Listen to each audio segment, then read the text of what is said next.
Hey gang, so today we're going to talk about whether you should be across the line or laid off, right? So, everybody's posted about how there's so many different ways to swing a golf swing, which way is right for you, yada, yada, yada, yada. Completely agree, right? And you guys know me, I'm not about the cliche crap on Golf Digest, and even though I'm ranked on there, blah, blah, blah. We're here to sift through what actually works, right? What works on the lesson tee day in and day out while I'm out there coaching. So today we're going to cover cross the line, laid off, benefits to both, / what kind of risk does it run to both. So let's get to work.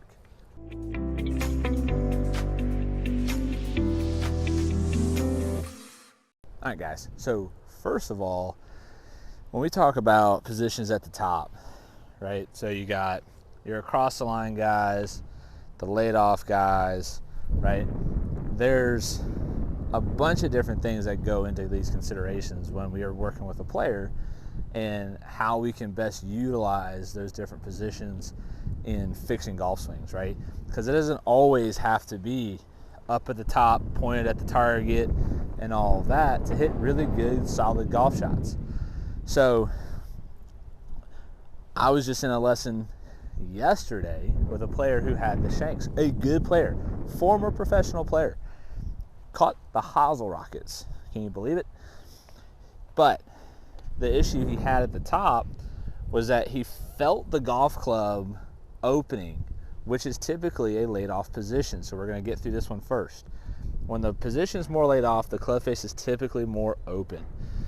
Now, not always, because you have your Dustin Johnson, John Rahms who are laid off with shut. It just depends. But when he got to the top, he was trying to beat the open face by trying to do the Dustin Johnson move. Elbow tucks in, left wrist flex. But no, when he started the downswing, the face would open up. So it's up to the top. Try to be here to fix it. It's still in a laid off spot. When he started to pull on the golf club, the face would open up.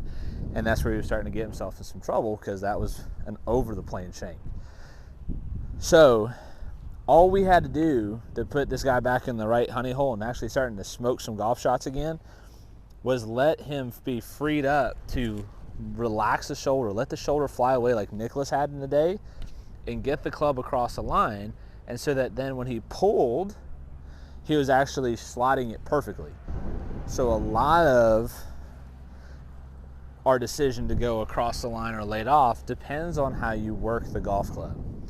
In his case, he was actually too shallow too early, and when he went to the downswing, he didn't or was not able to produce enough bend to the right to keep the club head shallow into the hit.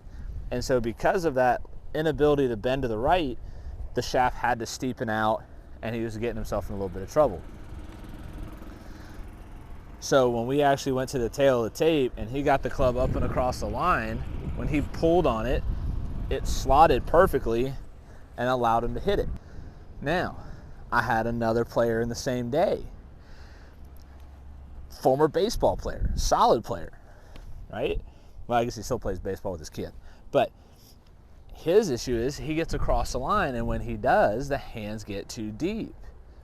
And then when that happens, he gets stuck behind his body and creates a hard throw at impact. So then he gets no attack angle, a lot of loft returning on the golf club, and a lot of variability in shot shape and distance.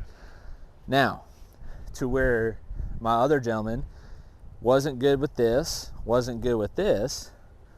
and needed to go from laid off to across the line, this player that we're now talking about, the former baseball player, was across the line, but has a lot of this and this to give.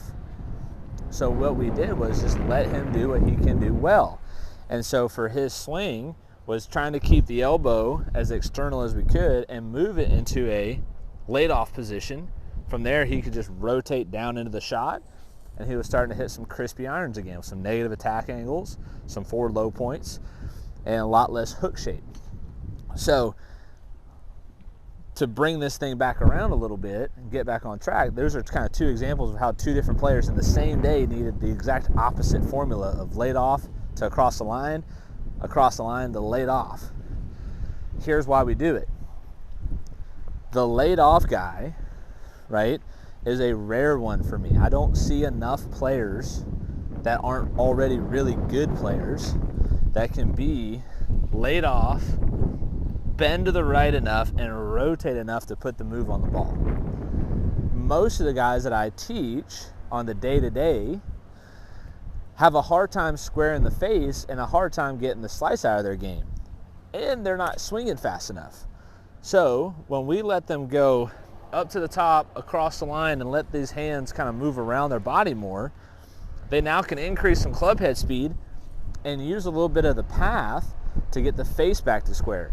And that's not something that's really talked about a whole lot, but it can be really beneficial. If you're a habitual slicer of the ball, give me a couple moves up across the line and see what you can get out of it, because that's going to put the path back in a different window as it approaches the golf ball. And a lot of the times golfers aren't very good, and especially if you're a rookie, at torquing the handle, bending the body, but we're pretty good at pulling the club. Well, the problem is if I'm here and I pull it, it's always going to be a steepener. If I'm here and I pull it, it's always going to be a shallower. So hopefully this across the line, laid off avenue, that helps open up some doors. Hopefully it stems a few questions for you guys that you can leave in the comments below. Tell me what you think. Tell me if you have some more riddles you want me to solve for your golf games, and I'll keep using examples of students of how it can benefit you to find more fairways and hit more greens. Until next time, guys.